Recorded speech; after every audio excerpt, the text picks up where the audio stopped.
Juges. Chapitre 8. Les hommes d'Éphraïm dirent à Gédéon: que signifie cette manière d'agir envers nous? Pourquoi ne pas nous avoir appelés quand tu allais combattre Madian? Et ils eurent avec lui une violente querelle. Gédéon leur répondit: qu'ai-je fait en comparaison de vous? Le grappillage d'Éphraïm ne vaut-il pas mieux que la vendange d'Abiézer? C'est entre vos mains que Dieu a livré les chefs de Madian, Oreb et Ziob. Qu'ai-je donc pu faire en comparaison de vous? Lorsqu'il eut ainsi parlé, leur colère contre lui s'apaisa. Gédéon arriva au Jourdain, et il le passa, lui et les 300 hommes qui étaient avec lui, fatigués, mais poursuivant toujours.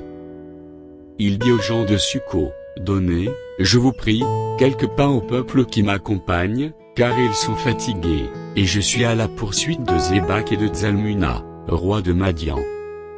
Les chefs de Sukko répondirent: la main de Zébak et de Tzalmuna est-elle déjà en ton pouvoir, pour que nous donnions du pain à ton armée?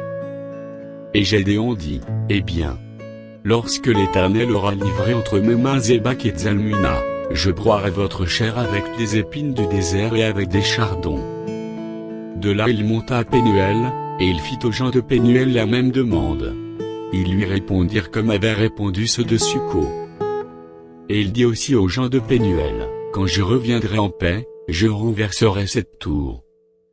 Zébak et Tzalmuna étaient à Karkor et leur armée avec eux, environ 15 000 hommes. Tout ce qui était resté de l'armée entière des fils de l'Orient, 120 000 hommes tirant l'épée avaient été tués.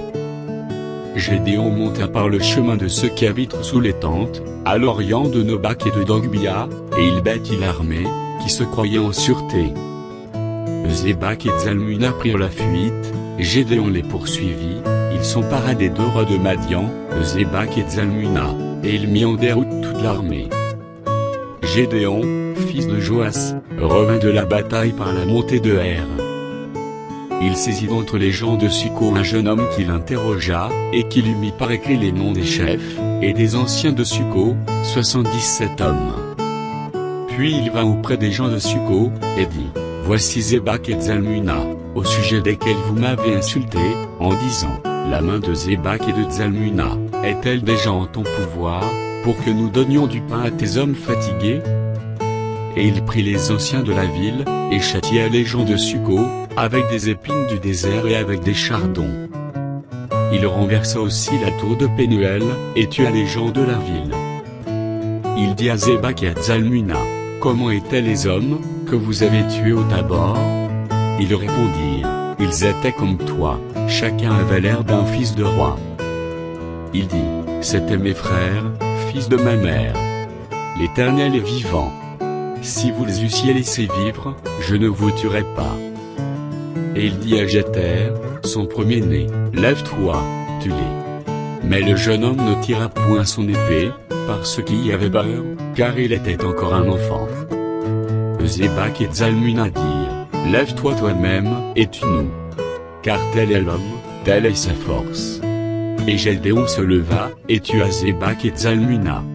Il prit ensuite les croissants, qui étaient au cou de leurs chameaux. Les hommes d'Israël dirent à Gédéon: domine sur nous, et toi, et ton fils, et le fils de ton fils, car tu nous as délivrés de la main de Madian. Gédéon leur dit: je ne dominerai point sur vous, et mes fils ne domineront point sur vous, c'est l'Éternel qui dominera sur vous. Gédéon leur dit: j'ai une demande à vous faire, donnez-moi chacun les anneaux que vous avez eus pour butin. Les ennemis avaient des anneaux d'or, car ils étaient ismaélites. Ils dirent: nous les donnerons volontiers. Et ils étendirent un manteau, sur lequel chacun jeta les anneaux de son butin. Le poids des anneaux d'or, que demanda Gédéon, fut de 1700 cycles d'or, sans les croissants, les pendants d'oreilles, et les vêtements de pourpre, que portaient les rois de Madian, et sans les colliers qui étaient au cou de leurs chameaux. Gédéon en fit un éphod, et il le plaçait dans sa ville, à Ophra, où il devint l'objet des prostitutions de tout Israël, et il fut un piège pour Gédéon et pour sa maison. Madian fut humilié devant les enfants d'Israël, et il ne leva plus la tête. Et le pays fut en repos pendant 40 ans, durant la vie de Gédéon. Jérubbaal, fils de Joas, s'en retourna, et demeura dans sa maison. Gédéon eut 70 fils, issus de lui, car il eut plusieurs femmes. Sa concubine, qui était à Sichem, lui enfanta aussi un fils, à qui on donnait le nom d'Abimélec. Gédéon, fils de Joas, mourut après une heureuse vieillesse, et il fut enterré dans le sépulcre de Joas, son père, à Ophra, qui appartenait à la famille d'Abiézer. Lorsque Gédéon fut mort, les enfants d'Israël recommencèrent à se prostituer au Baal, et ils prirent Baal-Brith pour leur Dieu. Les enfants d'Israël ne se souvinrent point de l'Éternel, leur Dieu, qui les avait délivrés de la main de tous les ennemis qui les entouraient. Et ils n'eurent point d'attachement pour la maison de Jérubbaal, de Gédéon, après tout le bien qu'il avait fait à Israël.